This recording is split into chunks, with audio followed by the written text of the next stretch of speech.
Hey makers, today I'm going to be talking about the area that crafters most struggle with, and that is pricing.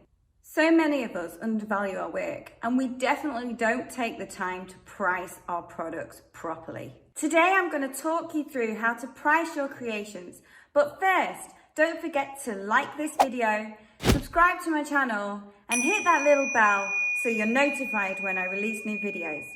Let's get started. Before I go into the pricing formula that I use, I just want to quickly run through some of the areas where people may be missing out on making that extra profit. The first thing I want to mention is retail versus wholesale. Retail is when you go to a shop on the high street and you buy a product and you're getting the same price as a normal consumer. The retailers buy their products wholesale and they put a huge markup on their products. So you could be missing out on some profit here because you're buying at retail prices. When I first started crafting, I bought from retail a lot. Hobbycraft was my mecca. But then I moved to Spain and we didn't really have those kinds of shops near me here. So I switched to Amazon. But guess what? I was still paying retail prices. This was not good for my business. So I decided to get serious and look at my bottom line. If you're not clear, wholesale is where you buy a product direct. You're cutting out most, if not all, of the middlemen, so you're getting a better price than you could on the high street. Wholesalers sometimes only work with other businesses. So if you're not a registered business, they may not deal with you direct, but chances are they will if you're buying in bulk. Wholesalers usually give bigger discounts to those who buy in volume, in bigger amounts. So you're going to get a competitive advantage if you buy in bulk. This in turn means more profit, and hey, who doesn't love more profit? So get Googling and find those wholesalers.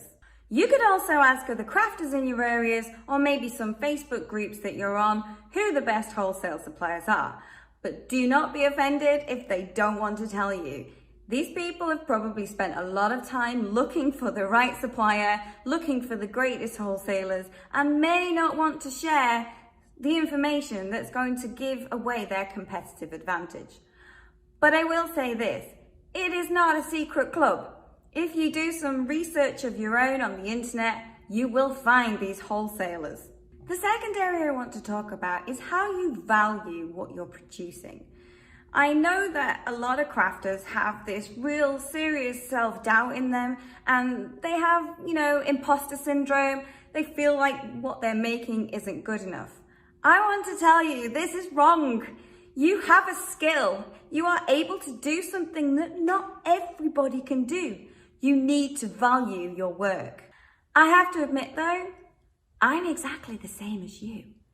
I have so much self-doubt, it's untrue. But this is why I have my pricing structure, because it stops me from undervaluing the work that I produce. Remember, the customer is coming to you because you have a skill. You have something that they cannot do. And while you might think what you do is really easy, it's probably because you've spent a lot of time honing that skill. Remember, they don't know how to do this. So charge for your skill. So please stop undervaluing yourself and the products you produce. If a customer could do it themselves, you would have no business. Remember, the customer most likely perceives your product with a higher value than maybe you do. I also just want to touch on how you price your products and how the customer perceives the value of that product. If you have cheap prices, I'm sorry, you're not going to get the kind of customer that you probably want. They're probably going to be really unappreciative and they're definitely not going to be loyal. They chose you because you were cheap, not because you built that relationship with them. You're probably going to get customers who are quite demanding and they want the world for nothing. This could waste a heck of a lot of time.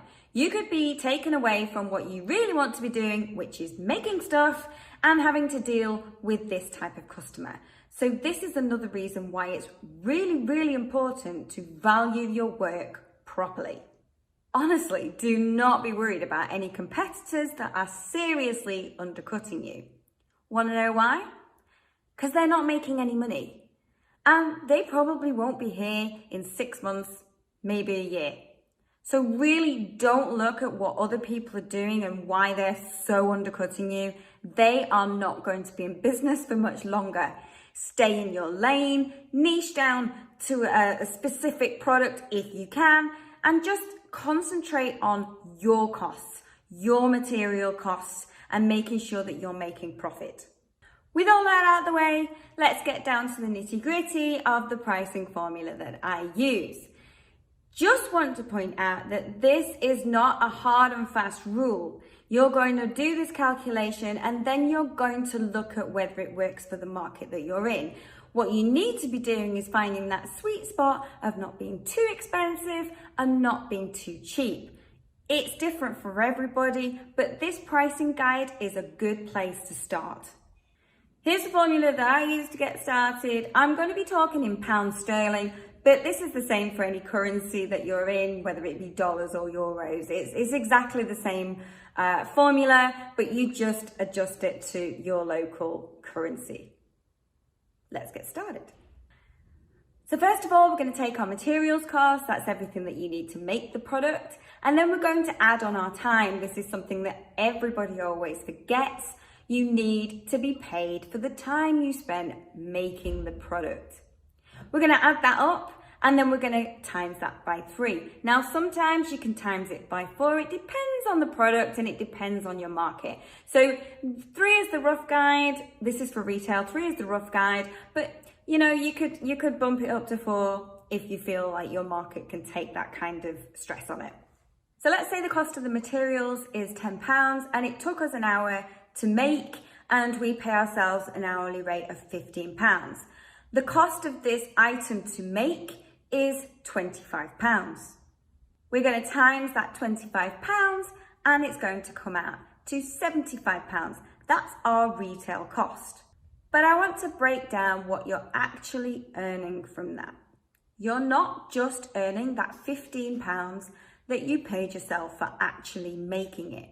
You're now a business owner, so you're going to get the profit as well as your hourly rate. So you're going to be earning £15 to make that product, but you're a business owner now. You're going to get profit as well. And on this sale, you're going to make £50 in profit. That's the £75 that you sold it for, less the £25 it cost to make with time and materials. So in reality, you just made £65. You made the £50 profit and you also made £15, which was the time spent making the product. But before you think, wow, that's a lot, is that not too much? Remember, you've got to spend time dealing with the customer. You have to pay your rent. You have to pay your electricity. You have to replace those blades on the cricket machine. Maybe you paid for some social media ads. This all adds up and is part of your business expenses. I mentioned before about those other people who are undercutting you and how they won't be in business. This is why. Because they haven't thought about all this extra stuff that they need to spend to keep their business running. And that is why you have to if you want to stay in business. So let's take our earlier example of spending £10 on materials. Now, actually that £10 cost us £12 because there is a 20% sales tax applied when I purchased them.